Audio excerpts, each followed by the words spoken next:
Everyone and welcome back to my channel Krishna public administration. आज मैं आपसे कंपैरेटिव पब्लिक एडमिनिस्ट्रेशन टॉपिक से related कुछ इम्पॉर्टेंट क्वेश्चंस डिस्कस करूंगी। ये क्वेश्चन आपके बीए, एमए एंट्रेंस एग्ज़ाम के लिए, नेट सेट रेट एग्ज़ाम के लिए भी काफ़ी हेल्पफुल रहेगा। क्वेश्चन सीरीज देखने से पहले जिसने प्रीवियस लेक्चर नहीं देखा है कंपैरेटिव पब्लिक एडमिनिस्ट्रेशन का, वो प्लीज़ आके देखिए। मैं लिंक आपको डिस्क्रिप्शन में दे दूँगी। Now let's get started with question series. आज ये क्वेश्चन सीरीज का दूसरा क्लास है। नाउ सबसे पहले हम क्वेश्चन फर्स्ट डिस्कस करते हैं। Comparative public administration does not include. Comparative public administration क्या इंक्लूड नहीं करता है? ऑप्शन है cross cultural administration, theory building administration, adoption of normative approaches to administration, D practical application of knowledge to administration. क्या deal नहीं करता है? तो इसका आंसर क्या होगा? Answer C, adoption of normative approaches to administration. अब हम क्वेश्चन नंबर 2 की बात करते हैं। Which one of the following are not emphasised by Riggs to compare administrative system. Riggs के द्वारा किस पे फोकस नहीं किया जाता? क्वेश्चन पे क्या not emphasised by Riggs? Option क्या है? Model building. दूसरा क्या है? Cultural dimension.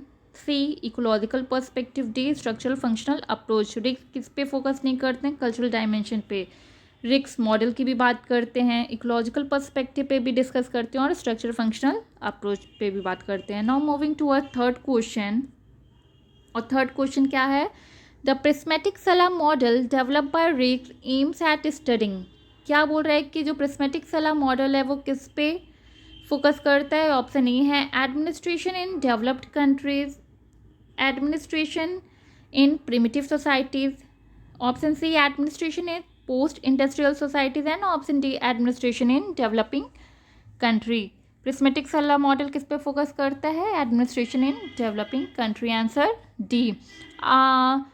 फ्यूज्ड जो है वो किस पे करता है? अंडर डेवलप पे, डिफ्रैक्टेड डेवलप्ड सोसाइटीज़ पे फोकस करता है और प्रिस्मेटिक डेवलपिंग पे। आप मुझे फ्यूज्ड, प्रिस्मेटिक, डिफ्रैक्टेड मॉडल का दो फीचर्स कमेंट सेक्शन में लिखकर बताएंगे।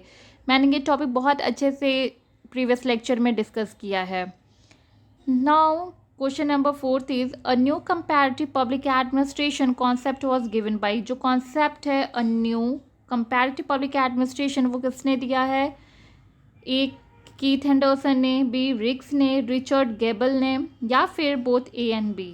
आंसर इसका क्या होगा? हेंडरसन ने बात की है किसकी? A new comparative public administration की। ये क्या है? इंपॉर्टेंट क्वेश्चन है। Now question number 5 is what are the two basic motivational concern of comparative public administration। comparative public administration का दो बेसिक मोटिवेशनल कंसर्न क्या है? ऑप्शन है theory building, administrative problem of under developed countries, ideal model, administrative problem of the developing countries. तो to motivational concern कौन कौन सा है जो कंपैरेटिव पब्लिक एडमिनिस्ट्रेशन में फोकस करता है? थ्योरी बिल्डिंग और administrative problem of developing country. तो आंसर क्या होगा? 1 and 4। द वर्ड सलाह कम्स फ्रॉम। जो वर्ड सलाह है किससे डिराइव हुआ है? किस वर्ड से? स्पेनिश वर्ड से। आपको देखने में लग रहा होगा कि ये क्वेश्चन तो बहुत ही ईजी है, पर एनटीए नेट में प्रीवियसली बहुत सारे ऐसे क्वेश्चंस पूछे गए हैं जिसमें पूछा गया है कि कौन सा वर्ड कहाँ से डिराइव हुआ है, एडमिनिस्ट्रेशन कहाँ से आया है, वर्ड हायरार्की किस वर्ड से डिराइव हुआ है। तो ऐसे क्वेश्चन एनटीए नेट पूछता रहता है। तो कोई भी क्वेश्चन बहुत इजी नहीं है, आपको सारे क्वेश्चन अच्छे से समझना है। कोई भी क्वेश्चन कभी भी पूछा जा सकता है। Now moving towards question number 7। Who said this comparative public administration is a study of public administration on comparative basis। किसने बात की है कि जो कंपैरेटिव पब्लिक एडमिनिस्ट्रेशन है वो पब्लिक एडमिनिस्ट्रेशन है वो एक कंपैरेटिव बेसिस स्टडी है? जोंग जून ने, फेरल हैडी ने, रिक्स ने, या फिर निर्मोद रफेली ने। किसने बात की है? निर्मोद रफेली ने। याद रखिएगा, निर्मोद रफेली कंपैरेटिव पब्लिक एडमिनिस्ट्रेशन के लिए क्या बोलते हैं कि स्टडी है पब्लिक एडमिनिस्ट्रेशन किस पे? कंपैरेटिव बेसिस पे। जहाँ पे आपको क्वेश्चन में कंपैरेटिव बेसिस नज़र आए आपके दिमाग में क्लिक करना चाहिए किसने ये स्टेटमेंट दिया है? निर्मोद रफेली ने। ऐसे ही जोंग एस जून और रिक्स ने भी सीपीए के लिए स्टेटमेंट दिया है। आप उसको देखिएगा और अपने नोटबुक में जितने भी इम्पोर्टेंट स्टेटमेंट है उसको नोट डाउन कीजिएगा, वो आपको बहुत हेल्पफुल करेगा एग्जामिनेशन टाइम में। अब हम क्वेश्चन नंबर 8 डिस्कस करते हैं। Which one of the following is not a characteristics of diffracted society? Question क्या? नॉट, कौन सा फीचर नहीं है डिफ्रैक्टेड सोसाइटी का? पहला है functionally specific, a single structure perform several function, C extensive specialization of labour, या फिर D high level of integration and differentiation. किस पे फोकस नहीं करता? कौन सा फीचर नहीं है डिफ्रैक्टेड सोसाइटी का? अ single structure perform several function. यहाँ पे क्या है कि सिंगल स्ट्रक्चर, एक ही स्ट्रक्चर बहुत सारे फंक्शन नहीं परफॉर्म करता है।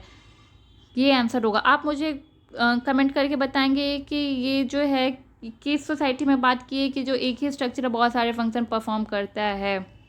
आप ये मुझे कमेंट सेक्शन में बताइएगा। Diffracted society means developed society.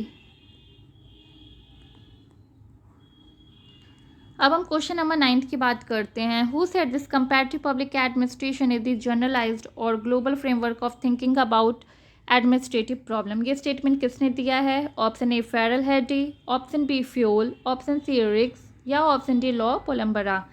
किसने ये बात कही है? रिक्स ने कही है। आज के क्वेश्चन सीरीज के हम लास्ट क्वेश्चन की बात करते हैं। The ecological approach in the study of public administration was initiated by. जो इकोलॉजिकल अप्रोच है किसने इनिशिएट किया है पब्लिक एडमिनिस्ट्रेशन में? ऑप्शन ए है जेएम गॉस और रॉबर्ट डैहल, बी रिक्स और Robert Dahl, C J M Gaus और रिक्स, और option D J M Gaus, Robert Dahl और रिक्स। तो किसने ये बात कही है? जेएम गॉस और रॉबर्ट डैहल ने। आज कंपैरेटिव पब्लिक एडमिनिस्ट्रेशन से रिलेटेड इम्पोर्टेंट क्वेश्चन मैंने आपके साथ शेयर किया है। आशा करती हूँ कि ये क्वेश्चन सीरीज़ आपके लिए काफ़ी हेल्पफुल रहेगा। अगर आपको कोई भी फीडबैक मुझे देना है तो आप मुझे कमेंट सेक्शन में फीडबैक दीजिएगा। अगर मुझे कुछ इम्प्रूव करना होगा तो मैं ज़रूर करूँगी। Hope you will like this question series, so please do subscribe, like and share. Thank you. Have a nice day.